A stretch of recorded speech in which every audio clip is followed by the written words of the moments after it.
Thanks everyone for joining us. I'm Jordan Rutter, Director of Communications for American Bird Conservancy and your host today. This webinar is being recorded and will be shared with you afterward. We'll be putting links in the chat, but in case you missed them, please know that we'll be sending an email to everyone who registered that will contain all the links referenced today, as well as a link to the recording. Automated captions are available for this webinar, and you can turn them on by clicking on the CC icon at the bottom of your screen. Please submit any questions you have during the presentations using the Q&A box so we can track those better. Birds inspire and delight us. They fill us with wonder, and they do so much from pollination to pest control. But birds are in trouble. They're disappearing fast. Thanks to generous support from people like you, ABC works with diverse partners throughout the Western Hemisphere to prevent imminent bird extinctions, improve millions of acres of habitat with bird-friendly management practices, and advocate for and create innovative solutions to urgent threats that put birds at risk. And together, we're achieving results. Over the past 30 years, ABC has conserved 3,000 bird species and 10 million acres of habitat for birds across the Americas. But the challenges facing birds are more urgent than ever. That's why American Bird Conservancy is taking bold action for birds in 2025, and we need your help. Your tax-deductible gift will make it possible for ABC to conserve bird habitat as well as prevent extinctions, reverse population declines, reduce threats for birds, and build an inclusive and equitable future for bird conservation. Together, we can do even more to save wild birds and the habitats they need to thrive. Will you make a gift now to make a difference for wild birds across the Americas? Please visit abcbirds.org/give or scan the code you see on the screen with your phone now. And I know this is the first time that many of you are enjoying a free ABC webinar. Welcome. We're so glad that you're joining us right now. If you join ABC today at a special introductory rate of $35 or more, we'll send you a copy of our beautiful and award-winning coffee table book, Bringing Back the Birds, which features more than 200 gorgeous photos and essays from bird experts, and even an original poem by Margaret Atwood. It's an absolutely gorgeous conversation piece about conservation, and we'd love to send it to you as a thank you for joining ABC today. We only have a limited supply, so this offer is limited to one book per person, but visit abcbirds.org/give to join now and get your book. And thank you to all of those already ABC members and supporters in the audience today. You are having a powerful impact on bird conservation throughout the Western Hemisphere. Thank you. And happy spring migration, North America.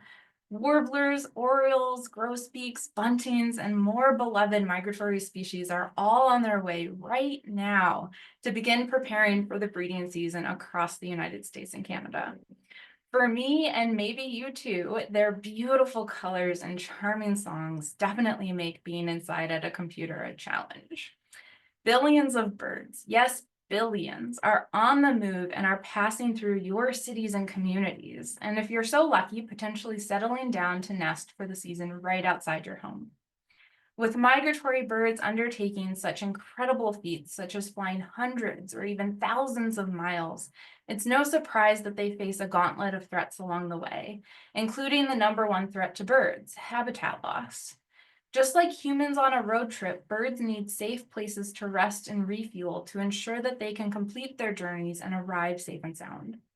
And we can all do our part to help birds as they travel and raise their chicks. And today, you'll learn more about the dangers facing migratory birds in the breeding season, as well as simple and effective ways to take action in and around your home to help, including free and low-cost solutions and even activities that kids can participate in.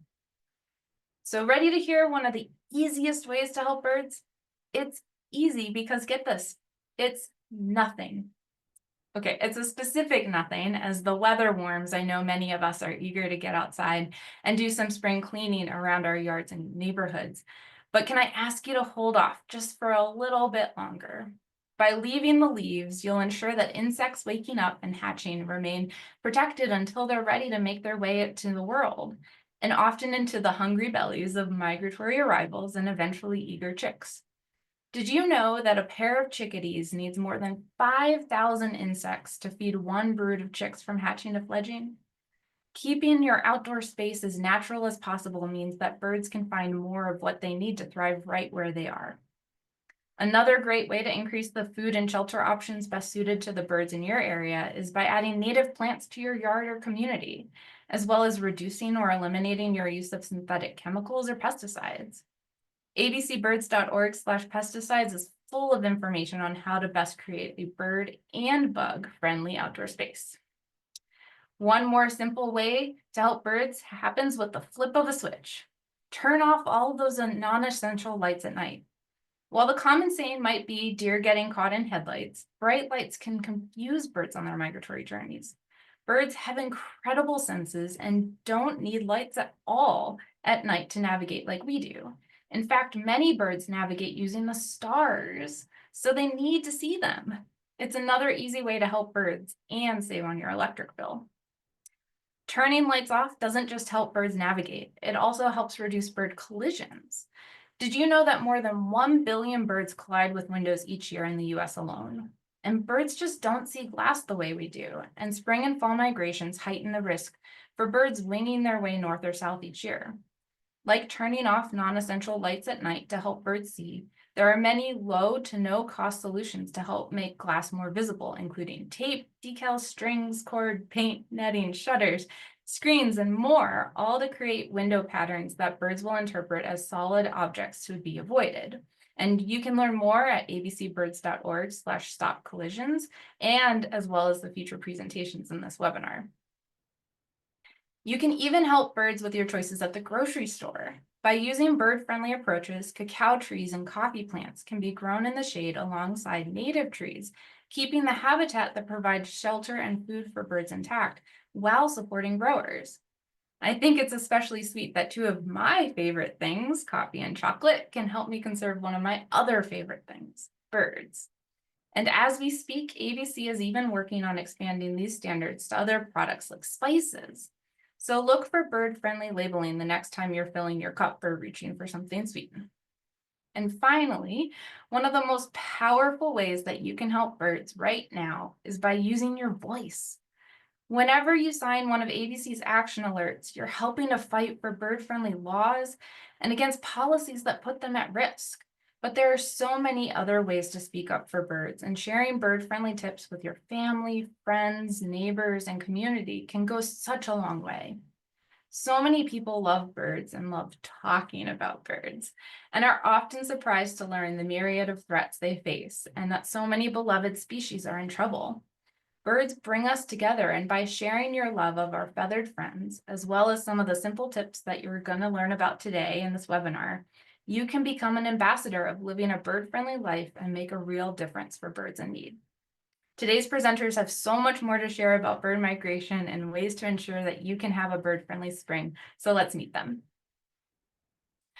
First up, Grant Sizemore is ABC's Director of Invasive Species Program. His work focuses on minimizing the harm to birds caused by invasive species. Through education, targeted outreach, advocacy, and strategic partnership, Grant works to promote science-based policies and personal behaviors that reduce harms to native birds caused by invasive species, including the top source of direct human-caused bird mortality in North America, domestic cats. Grant has degrees in zoology and environmental science from Miami University in Ohio and a master's in wildlife ecology and conservation from the University of Florida. Patrick Weber is a wildlife habitat specialist where his primary responsibilities are working with private landowners and public land managers to create breeding habitat for resident and migratory birds in the Great Lakes region. He earned a master's in environmental science and policy from the University of Wisconsin Green Bay, where his thesis assessed increasing upland bird habitat by substituting annual row crops with perennial hazelnut shrublands in northeastern Wisconsin. And last but not least, Sarah Bells is ABC's Gulf Coast Avian Ecologist. She works with local and regional partners to monitor and protect nesting shorebirds and seabirds, as well as migrating and wintering shorebirds. She also helps promote and implement local Bird City Texas initiatives and conservation efforts. Sarah earned a bachelor's in ecology for environmental science from the University of North Texas and has since gained experience monitoring a variety of bird species in several different places and habitat types across the country. First up, we're going to have Grant talking about our furry friends and how we can help our feathered friends. So Grant, if you want to get set up to talk about cats. Thanks, Jordan. Let's get going. Okay, does that look all right for you? Looks great. Take it away. Thank you. And thank you to all of you for joining today. It's exciting to have you. I'm really impressed by the numbers. And excited to talk to you about American Bird Conservancy's Cats Indoors program, which I hope by the end of this talk you will agree is a bird conservation essential. It's something we have to do to help our feathered friends and to reverse many of the declines that we are seeing among a wide range of birds. I also hope by the end of this talk that all of you can become advocates for American Bird Conservancy generally, and of course for our Cats Indoors program also. So let's jump into this. So I want to set the stage here. Birds are in decline, sadly. In the United States and Canada, a 2019 study conducted in part by American Bird Conservancy, but also many partners, found that we have experienced a net loss of about 3 billion birds over the last 50 years. It has, I mean, it's really just precipitous declines, as you can see from this graph here on the right. Virtually all species are, or groups of birds, are experiencing declines. Some, like this prairie warbler here on the left, are one of those declining species. And you can see that, as I mentioned, most groups of birds are declining. Some that are doing well are the waterfowl, those that are associated with wetlands. We're doing a decent job of wetland conservation in the United States and Canada. But for all of the other birds, you can see those lines are trending downward, some of them quite fast. So these declines are largely universal, but of course not equal. And we need to identify what the causes of these declines might be. So part of the coalition that came together in 2019 as part of that study put together 7 simple actions to help birds. And you see those 7 simple actions listed in this graphic in front of you. So I'm not going to talk about all of these. American Bird Conservancy does work on, I believe, all of these identified solutions for reversing bird declines. But one I'm going to talk about today is this notion of keeping cats indoors. So if there's one thing I can leave with you today, it's that domestic cats can make wonderful pets. I've got a cat myself, have had cats most of my life, but they can cause significant harm to birds and other wildlife when they roam outdoors. And so we have to manage domestic cats. And this is the reason why American Bird Conservancy launched its Cats Indoors program. So the Cats Indoors program is dedicated to reducing harms to birds and other wildlife by promoting responsible pet ownership and effective management of unowned cats. So the problem that we face with cats is really there are too many cats for the number of homes that want one. And although they are cuddly companions, when they roam outside, they can cause tremendous harms in the environment, whether that be direct predation, whether that be competition with native predators, whether it be parasite and disease transmission. Cats themselves are also at risk when they roam outdoors. They're much more likely to be infected with parasites, to be hit by vehicles, etc. So there are a lot of issues we have to consider when we talk about management of cats. We're going to talk about some of these as we go forward. So first and foremost, what we think of when we talk about cats and their impacts on birds is predation. Cats are instinctive predators. Like I said, they're wonderful pets. But one of the reasons I think that I like them actually is one of the reasons they cause such harm in the environment. They are these little quasi-domesticated predators. but they are instinctive predators and will hunt and kill birds and other wildlife, even if they're well fed. And I think all of us have probably seen that if we've ever played with a cat. You know, when it's playing with a feather toy or a ball of string, that is an instinctive predatory response, play behavior perhaps for the cat. And we might call it enrichment, but when it happens outside, that is fatal for the American robin or the northern cardinal or whatever the species might be. And the result of so many cats roaming around outdoors is that cats are now the top source of direct human-caused bird mortality in the United States and in Canada. In the United States alone, they're estimated to kill about 2.4 billion birds every year. 2.4 billion birds. So cats are the elephant in the room. I mean, we just cannot ignore the impacts that these cats have in the environment. So if you're wondering, by the way, is my cat a hunter? The answer is probably yes. You know, much of it happens out of sight, out of mind.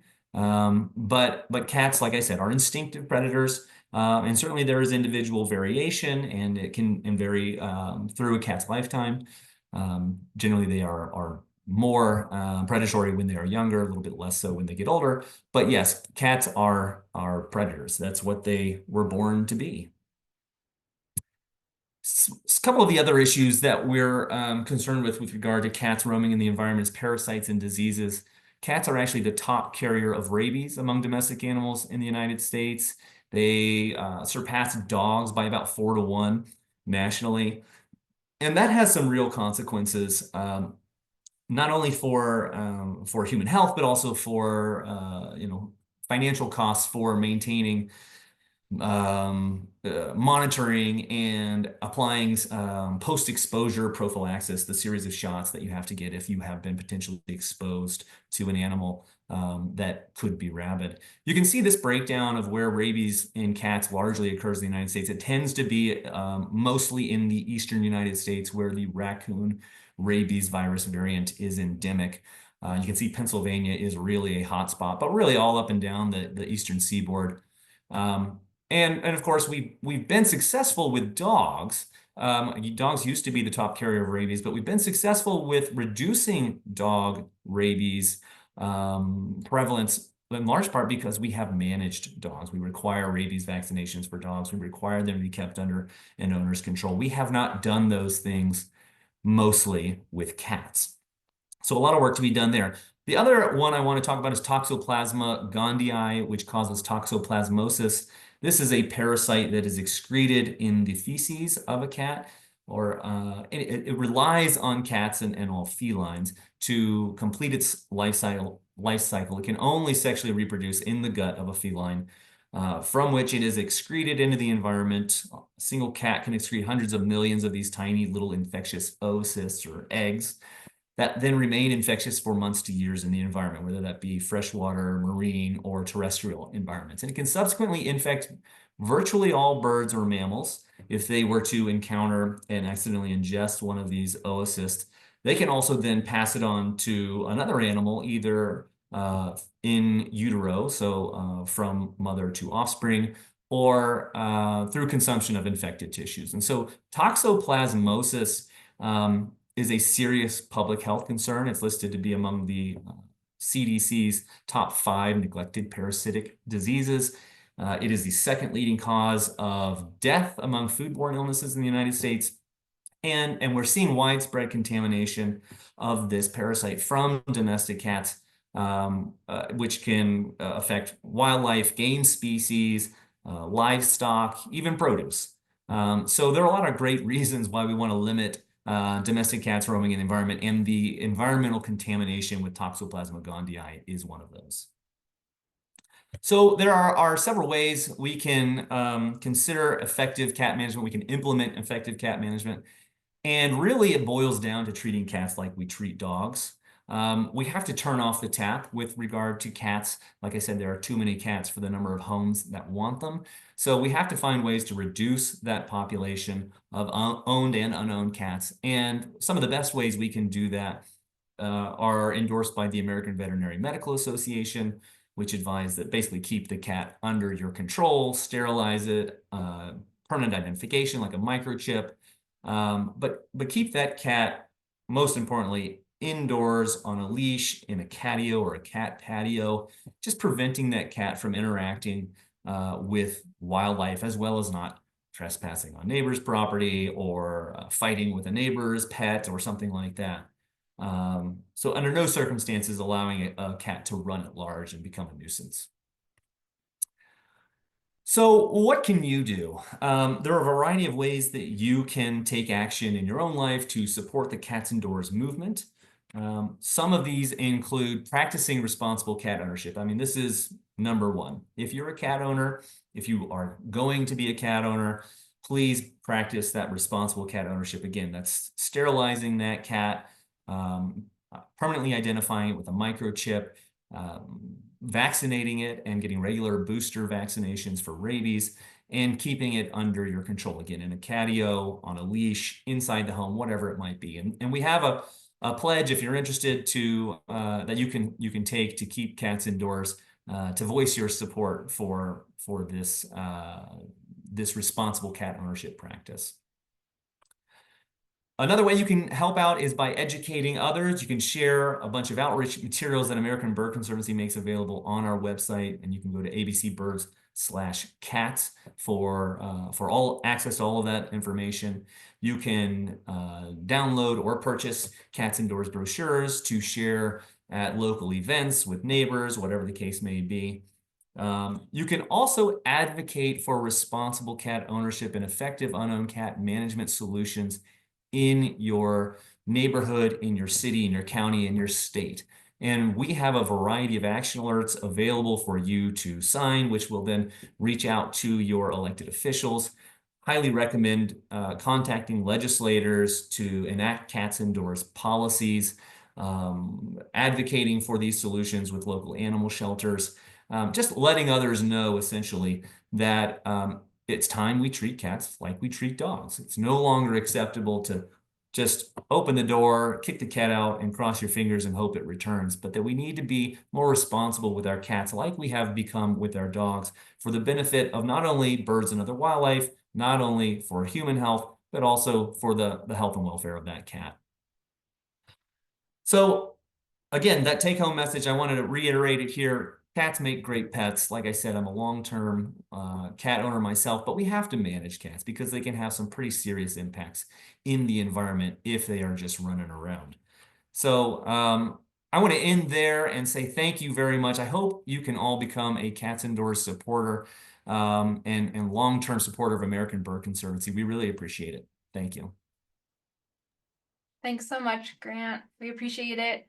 Friendly reminder, this webinar is being recorded, and we'll be sure to share a lot of the resources and more in a follow-up email along with the recording of the webinar.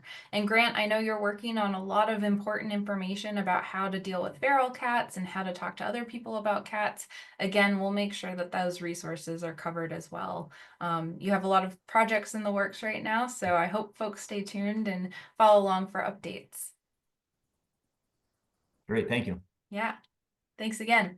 Pat, if you want to come on and get set up, Pat's going to talk about what folks can do in their own yards and on the land that they have as well. So Pat, if you want to get set up. Great. Thanks, Jordan. Can you see my screen? You're all set. Take it away. Fantastic. All right. Well, good afternoon, everyone. And again, thanks for taking the time out of your day to join us for what I think is easily the best time of year, that being spring. And even though the calendar is telling me that spring has arrived, it most definitely still looks and feels like winter here in northern Wisconsin, where I am presenting today. I know that many of you joining us here today are already enjoying spring, and for that I am jealous of you. But I know our spring will arrive soon, and with that will also be the arrival of millions of our best visitors here in the north. Anyway, my name is Pat Weber. I'm a wildlife habitat specialist with the American Bird Conservancy based here in the Great Lakes. My primary responsibilities with ABC is working on the ground with partners to create habitat for birds, which of course is also great habitat for all wildlife in general.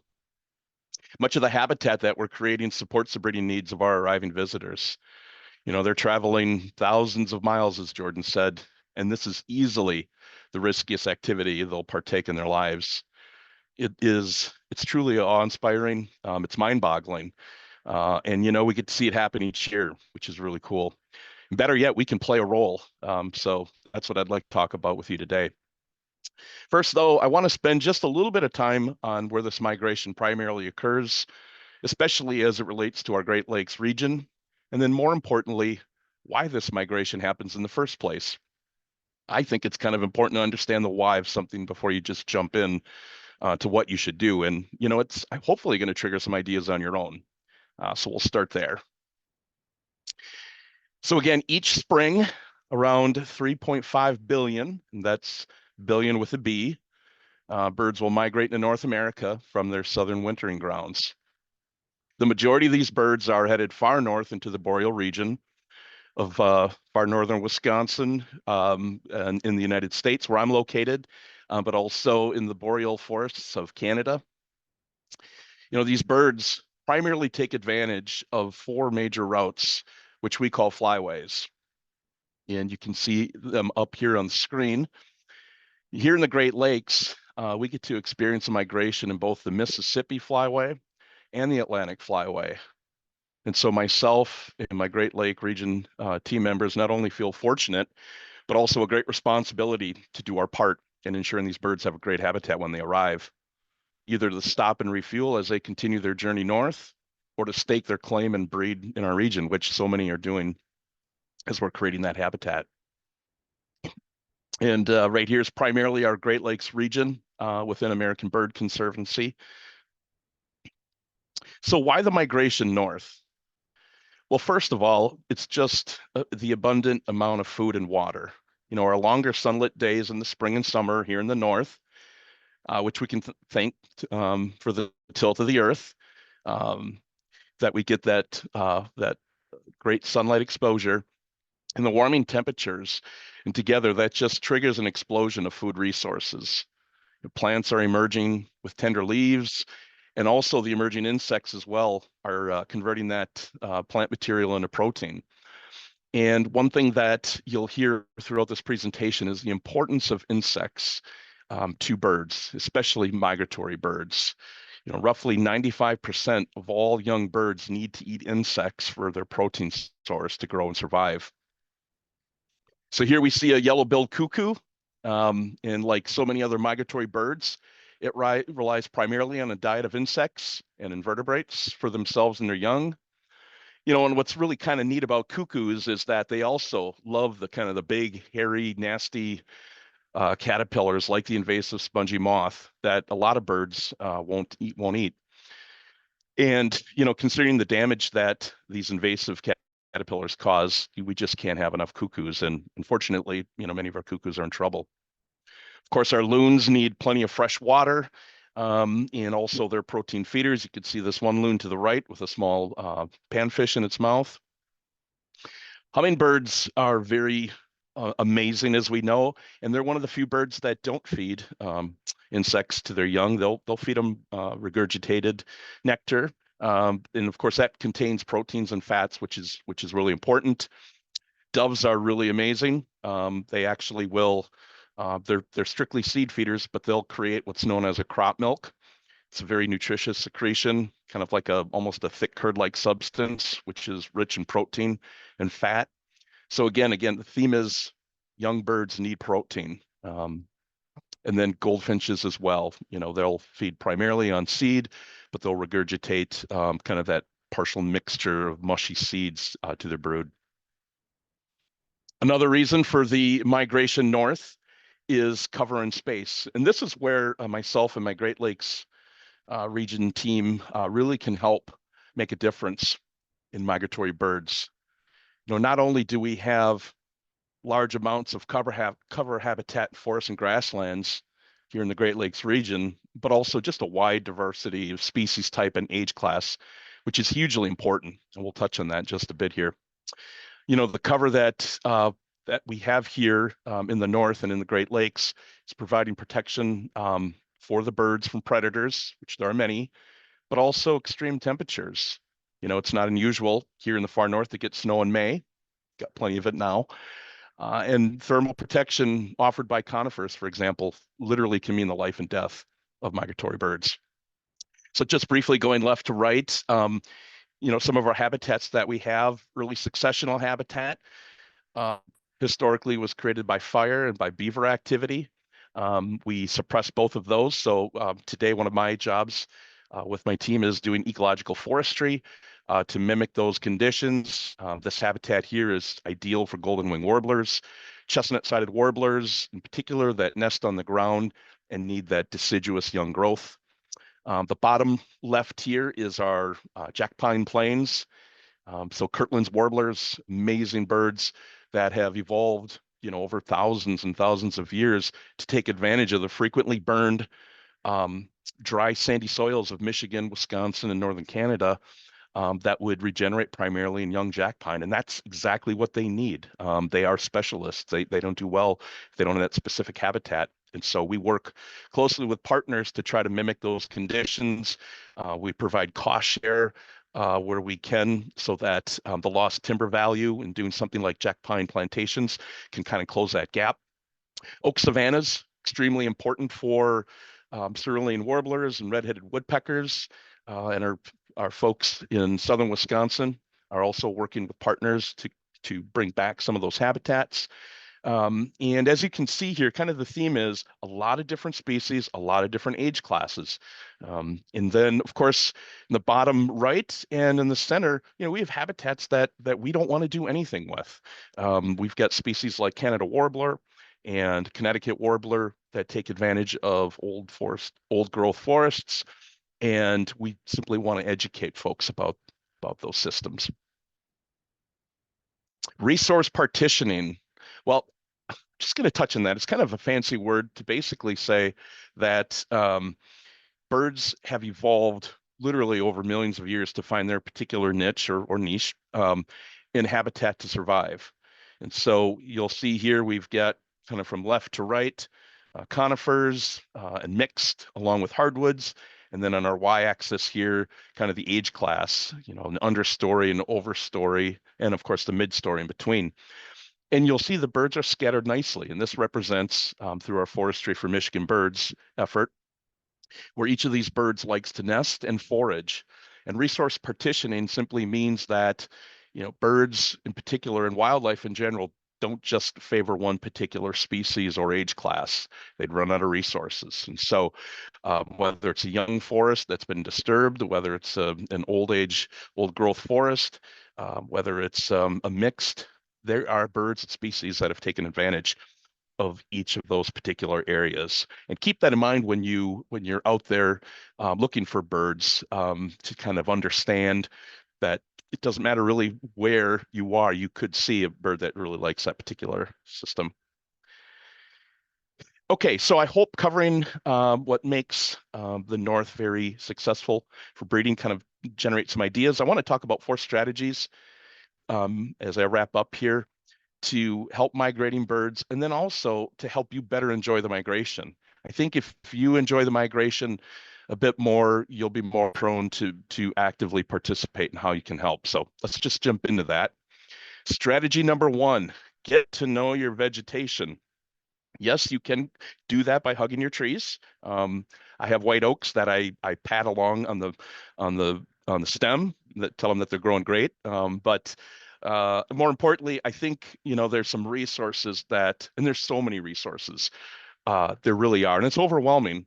So I'm just going to talk about a couple here that are my favorites, and, hopefully you'll dive in and enjoy them as well too. The first is Homegrown National Park. I've got the website address, and I think links will be provided. But this group was co-founded by entomologist Doug Tallamy, who many of you know, just has done some great work on what folks can do in their own small space to transform yards and balconies into wildlife-friendly habitats. And what's really cool about homegrown national parks, if you go to the resources tab here, you can punch in your local zip code, I believe, and it will bring you a list of the native species of trees and shrubs and bushes and forbs and grasses that you should plant. And we could spend a whole webinar on why natives are important. But essentially, natives are those species that are going to, bring the insects in great numbers because they've had that chance to evolve and adapt with each other. That's so important for the birds. Unfortunately, invasives, they don't have that. So natives are the way to go in your area. Please check out this resource. It's fantastic. Secondly is the forestry for Michigan birds. This is my favorite. We don't have one in Wisconsin yet. We're working on it. Vermont actually was the first state to do a forestry for birds back in 2008. And I think since that time, there's 7 states. And my coworker in the Great Lakes here, Peter Deezer, just shared last week that Minnesota is ready to go. So that's fantastic. But you don't have to have a large forest to learn from these forestry books. Just great resources that will tell you about the birds that favor, like we talked about, the resource partitioning and the things that you can do to help out migratory birds. Strategy number 2, amend your place to create an oasis. This picture is worth 1,000 words. The word oasis, if you look in the dictionary, it says, a place preserved from surrounding unpleasantness, a refuge.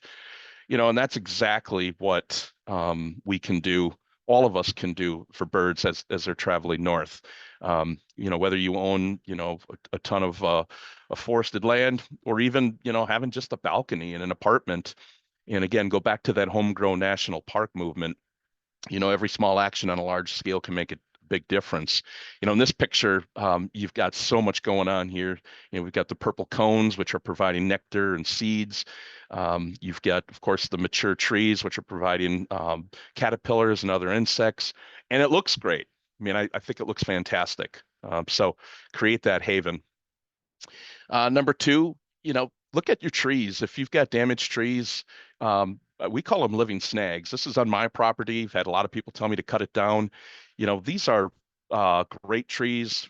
Dead snags, dead trees fall over. Living snags will stay around, provide a significant amount of insects. Of course, we could spend a lot of time on bird feeders, but just as important are bird baths, fresh water. Tons of resources out there. The thing that I would state is feel free to do it. We've got some information on the avian bird flu. No direction right now to stop feeding. It's wonderful. It's enjoyment. But treat your feeders and your bird baths as you would your kitchen. We recommend using a weak solution of bleach and water, 1 part to 9 parts water, and every week is what we do, but no later than every other week. And then lastly, as Grant touched about with cats, keeping cats indoor, also, windows. And that's, again, a whole topic for another webinar. But screens is what we do. Put in outside screens. Makes a big difference. Then you can enjoy the birds and also, keep the insects out. And of course, limit your pesticides. Strategy 3 here. I want to wrap up. I know I'm getting short on time. Technology. Wow. So much amazing technology. The Cornell Labs of ornithology leads the way. Merlin, and again, I can't dive into these, but do your research. Merlin, fantastic tool. It's like having your own professional bird coach with you. Also, does sound ID, so you can literally, and it's very accurate, literally ID birds from the sound. eBird allows you to record your bird sightings and share that, as well as looking at other recordings in your area. And Birdcast, again, Birdcast is amazing. It will give you this incredible dashboard of stats in your area. iNaturalist is what I use for vegetation and other wildlife identification. And then lastly, Onyx is a tool, and there's a lot of tools out here like this that have great information, like private landowner names, so that you're not trespassing. It will show vegetation types. There's so much technology. It's easy to use. Most of us all have smart devices. This is not hard at all. And then lastly, I can't stress this enough: involve others. I used to, and still am, a solo birder, but I can't tell you how much I've really enjoyed involving others here in Wisconsin. You know, we're blessed that we have the Natural Resources Foundation that organizes field trips. Here we've got one for the golden wing warblers. Of course, eBird, great way to share with others. And then we've got these amazing festivals that take place. We all know about Black Swamp Observatory, but also the Kirtland's Warbler Festival. But lastly, and most importantly, you know, get the children involved. It's so important that we pass down our love and our passion and commitment to birds to the next generation. You know, it's what my father did for me, and it's what I hope that I've done with our daughters. So with that, I just want to say thank you again for taking the time. Really appreciate it. And I hope that you found this helpful in some way. It was great, Pat. Thank you so much. Hopefully we'll talk to you again soon. But for now, we're going to transition to Sarah and how you can help others, again, in your community, celebrate birds and then get involved. So Sarah, if you want to get set up. I have to admit, our audience is so engaged. I'm so grateful for all of the Q&A questions coming in. I want to remind folks that we are recording this webinar and all of the information in the recording will be sent out later. But in the meantime, Sarah, take it away. All right, thanks. Everything look all good? You're good. Perfect. All right. Well, good afternoon, everyone. My name is Sarah Bellis, and I'm the Gulf Coast Avian Ecologist here at American Bird Conservancy. And I also serve as a co-manager of Bird City, Texas, Galveston. Now, some of you might be familiar with the concept of a bird city, and some of you might not, and that's okay. But today I'm going to talk to you a little bit about Galveston's Bird City, Texas designation, some of the impacts that birds have on our community, along with some of the challenges that they face. And then lastly, I'll talk about some of the ways that Galveston is addressing these challenges, along with some ways that you can get involved and take action in your own community during this spring migration and beyond. So why Galveston, and why are birds so important? Well, Galveston in particular is a special place for birds and birders alike because it sits right between two of those flyways that Pat was talking about, the Central Flyway and the Mississippi Flyway. And these are the routes that our migratory birds are taking every year to get to and from their breeding grounds. So Galveston is often the first land that a bird will hit during their spring migration, meaning that the habitat we have here on the island is of the utmost importance. Birds themselves are important because, number one, they provide ecosystem services like pollinating those really great native plants, dispersing seeds, controlling pests. And they also provide some indirect protection for our water sources. So by conserving land and habitat for these birds around our waterways, we're protecting these crucial sources of water like wetlands, which are helping to reduce effects of storms on our coastlines. And they're also acting as nurseries for fish and other wildlife. Birds also act as benchmarks for environmental health. When wild bird populations decline, it's often an indication of pollutant or contamination problems that can trigger human health issues as well. Birds also increase livability and connect people to the natural world. Experiencing wildness is particularly important for physical and mental health, according to a study by researchers at the University of Washington. Nature can increase health and decrease stress, and listening to bird songs can actually make us happier and more productive. Birds also support the local economy.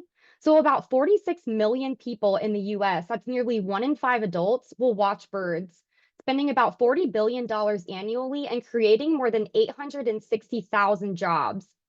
With associated and spin-off benefits, birdwatching is about a $107 billion industry that positively impacts 47 million people per year. So what is Bird City, Texas? Bird City, Texas is a community-focused certification program that was created to help people protect birds and their habitats. And it's managed by a joint partnership between Audubon, Texas and Texas Parks and Wildlife. Primarily, its goal is to recognize and encourage effective and impactful native bird conservation in the same places where people are living, working, and recreating. So having a Bird City program is not unique to Texas. In fact, there's actually a whole network of Bird City state programs, communities, and even college campuses.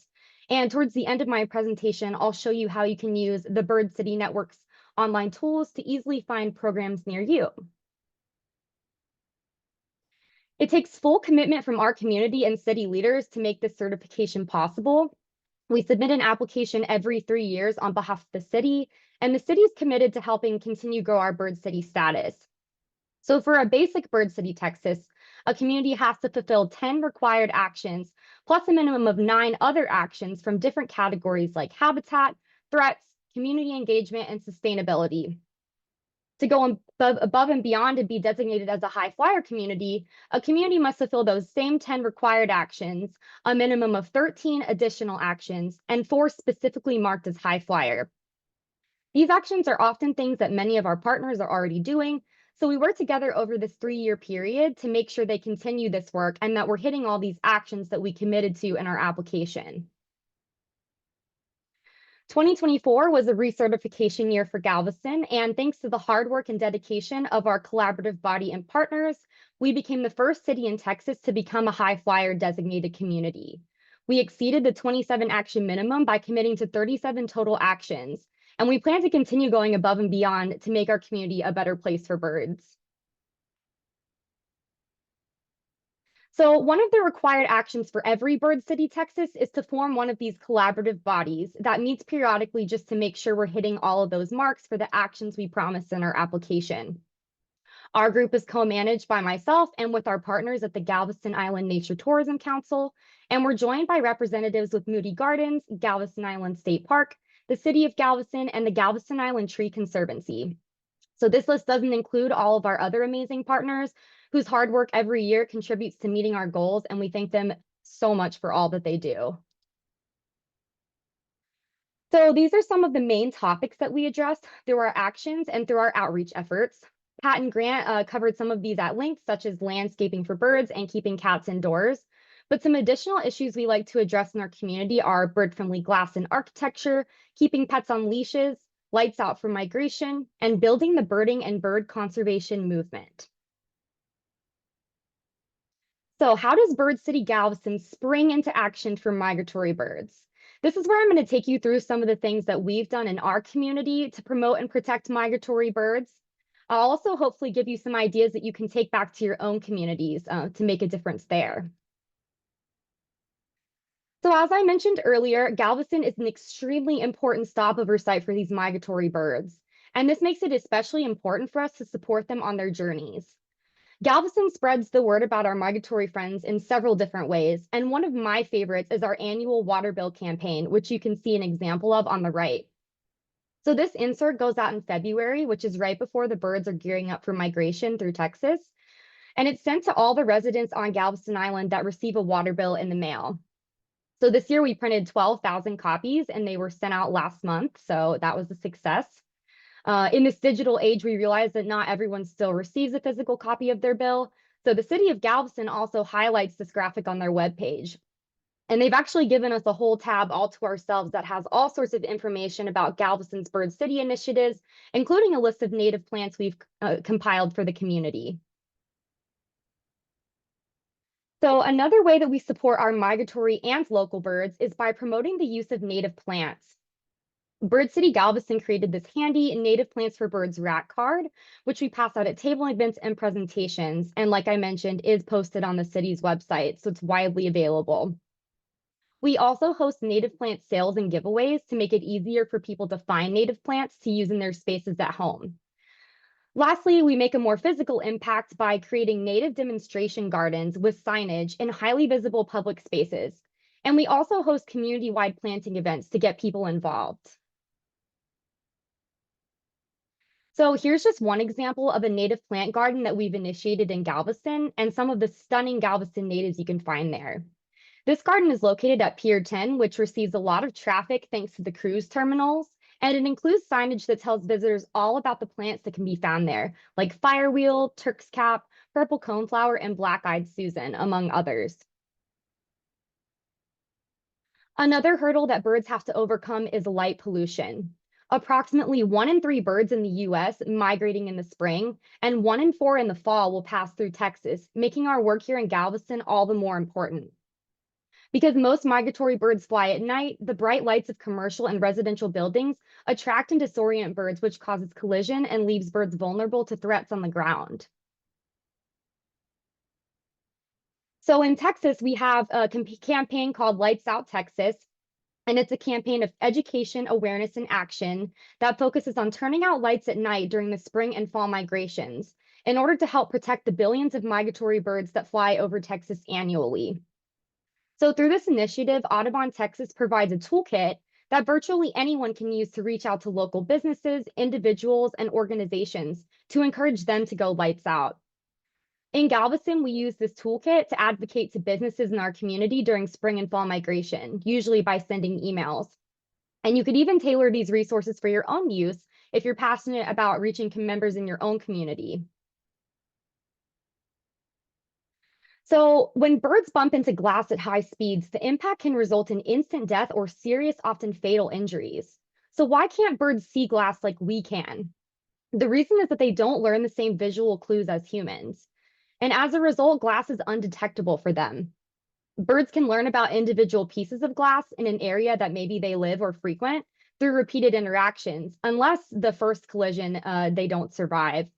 But they remain unable to generalize from the experience and will still remain susceptible to collisions with other structures in the future.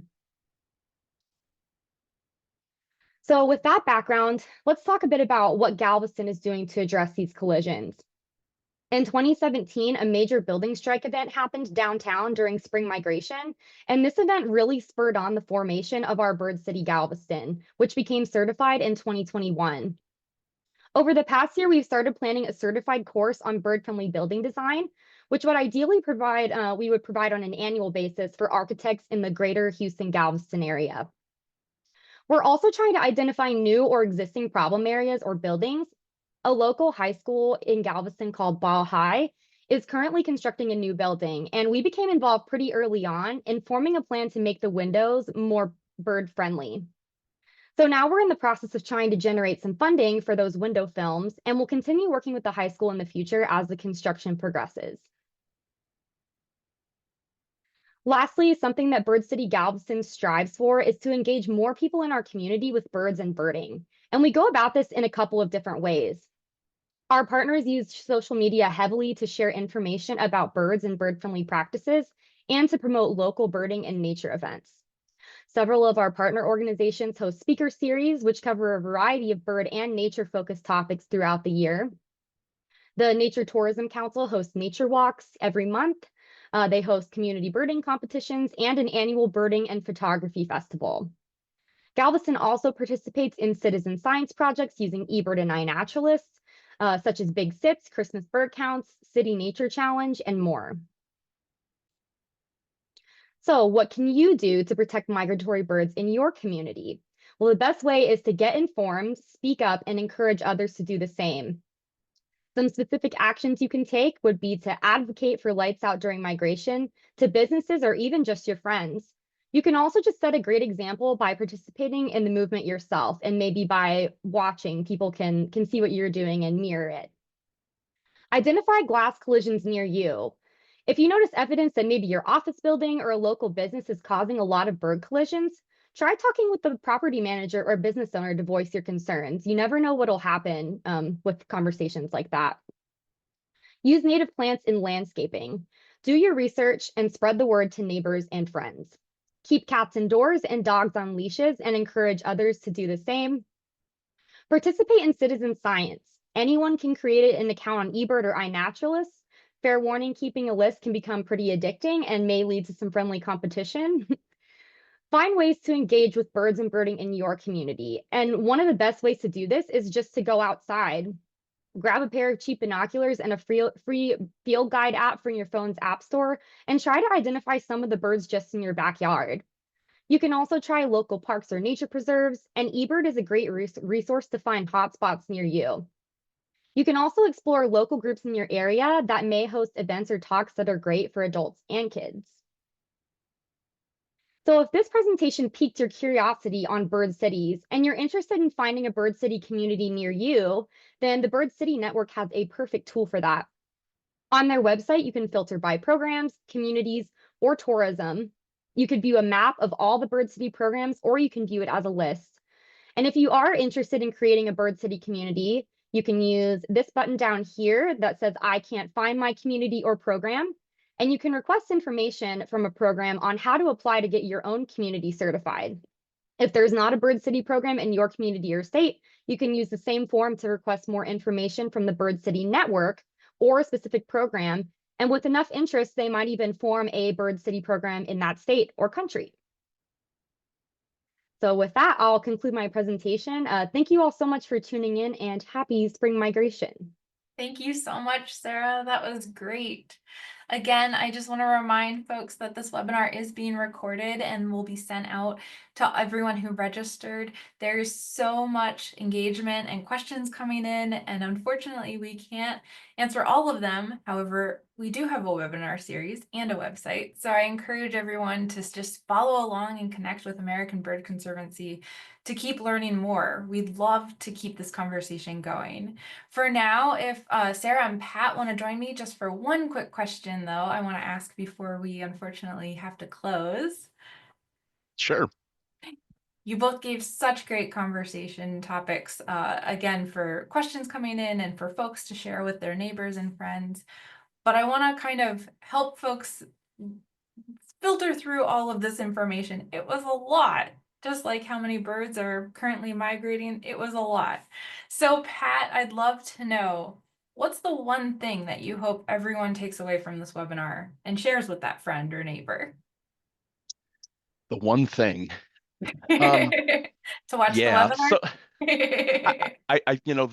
So there's so many of us, and we all have a little piece of something, as I mentioned, whether it's just in an apartment, a patio, or even a flower box. But for those that, of us that are more fortunate to have more property, um, invasives are such an issue, not only because they take over natural vegetation, but because they don't have that symbolic relationship with insects. And so insects are the little things that drive the world. I think there was an entomologist that said that. And insects are that first line of, that converts plant material into protein. So we all can do our part. So, find out what natives you have, plant them, and it might seem small, but if we all do it, it'll make a big difference. Thanks, Pat. And Sarah, I'd love to know what you would like everyone to take away. Yeah, absolutely. I think if everyone could at least pick just one of these bird-friendly actions during the spring migration period and maybe spread it on to just a handful of people, that would make such a difference. And even just advocating in places that make sense to you, whether that be your office building getting collisions, or maybe your neighbor has a big spotlight outside. Those are ways that you can easily reach out in your community. So it would make a huge difference if you even took one of these actions today and took it home to your community. And making more conscious homeowners and business owners, it's going to be what really makes a difference for these migratory birds. Thanks so much, Sarah. Thank you again to our presenters, and thank you to our audience for joining us. All registrants, again, will be receiving a link to the recording and all the information via email in just a few days. The conservation efforts that you've heard about today are only possible thanks to members and supporters like you who care about birds and believe in ABC's mission to conserve them. Together, we can do even more to save wild birds and the habitats they need to thrive. In addition to taking all of those actions we shared about in the webinar, will you also consider making a gift now to make a difference for wild birds and their habitats across the Americas? You can make your tax-deductible gift right now at abcbirds.gives, abcbirds.org/give by scanning the code on your screen with your phone or via the secure online donation form that you'll be directed to after this webinar ends. You can give with your credit card, bank account, or even Apple Pay. And remember, new ABC members who join at our special introductory rate of $35 or more will receive a copy of our inspiring, award-winning coffee table book, Bringing Back the Birds. We received so many lovely comments about this gorgeous book from our members, and I really hope that it migrates its way to your home this spring, along with all of the wonderful birds that we're all taking action to help. Thank you again for caring about birds and sharing ABC's mission to conserve them. And good birding.